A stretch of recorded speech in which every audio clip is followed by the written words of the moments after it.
Hello everybody, welcome to another Mysidia Post video. My name is Alex Scott, and today we're going to be looking at the Opus IX competitive meta.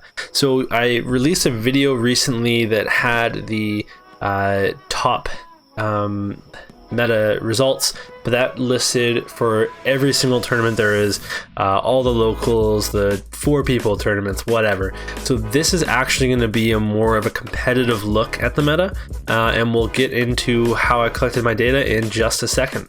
Okay, so for this video, I looked at tournaments that only had at least 17 players in them.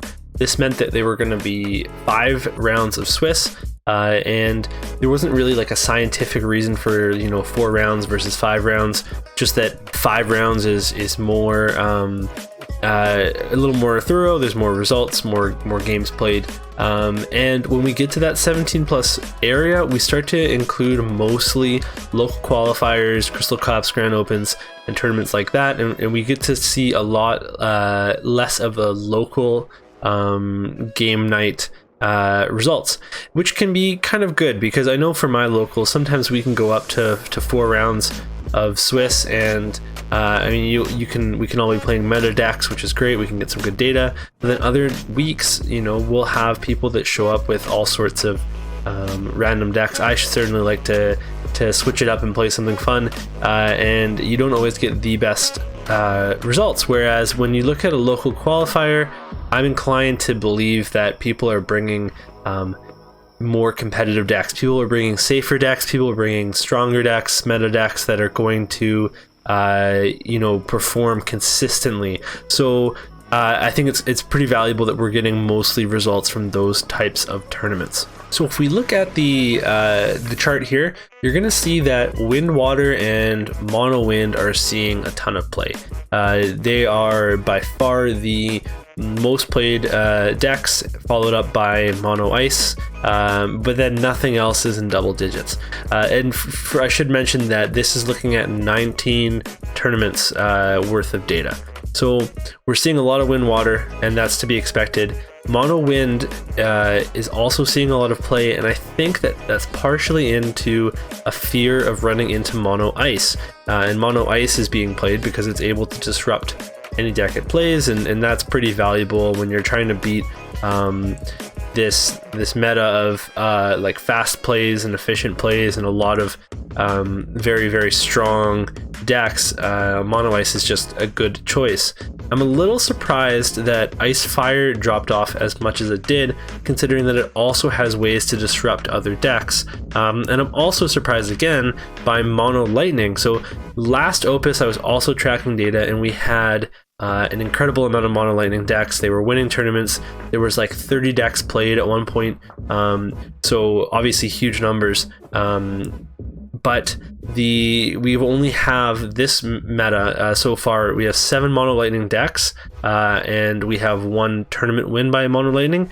And I think it's kind of odd because Mono Lightning actually got a lot of tools this Opus compared to the last Opus. They've got a ton of new ways to dull forwards and kind of take this more aggressive and pathway, but they also have new removal options and all sorts of new cards that you think that people will be playing more Mono Lightning, and maybe that's something we're going to see in the future. But right now it's really just the big 3 of Wind Water, Mono Wind, and Mono Ice that are dominating the meta.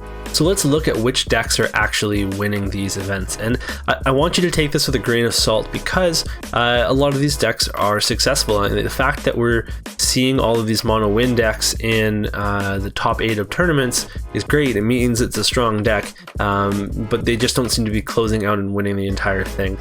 So there's still some good decks, even if they've only won 1 tournament. But at the top, of course, we have Wind Water with 5 tournament victories. Mono Ice is second with 4. Then if we look at Earth Water, we have 2, and I believe they are both local qualifiers. I'm going to link the deck lists in the description so you can check them out, but that's a pretty cool addition to the meta. Earth Water has some new support in the form of some new 4 characters, category 4, like Porum and the new Cecil Hero, but it also has more 15 support with the new core.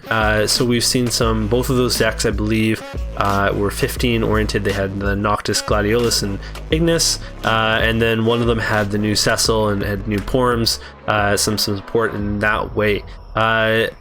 Otherwise, we've got Icefire Final Fantasy VI with 2 wins as well, and some other outliers would be Chocobos, which has always been kind of on the bubble there. There's been some great Chocobo decks. Chocobos have taken local qualifiers before. Golbez is in and out of the meta, depending on, you know, if people are prepared for it. If it goes away for long enough, then people forget about it, and then it comes in and takes everybody by storm again. Otherwise, there's some other familiar lists, some Water, Fire, FF9, Earth, Wind, Mono Lightning, Mono Wind, all to be kind of expected. People have been playing these decks since last Opus and before. All right, that's it from me. Let me know what you thought about the video, and how do you think this meta's been shaping up so far? Do you think that this is a fair representation of what we're going to see going forward, or do you think that it's just too early and we might actually have new decks break the format? And you can also take a look at the info below. I'm going to be posting the deck list from this video. I'm going to be posting the article that I'll do a write-up for as soon as it's done. It will go in the description of this video, and in general I'll post some of my my other links there. But let me know in the comments below what you think about this data, and if you have any questions, and we'll see you there. Okay, until next time. Thanks for watching the video, everybody.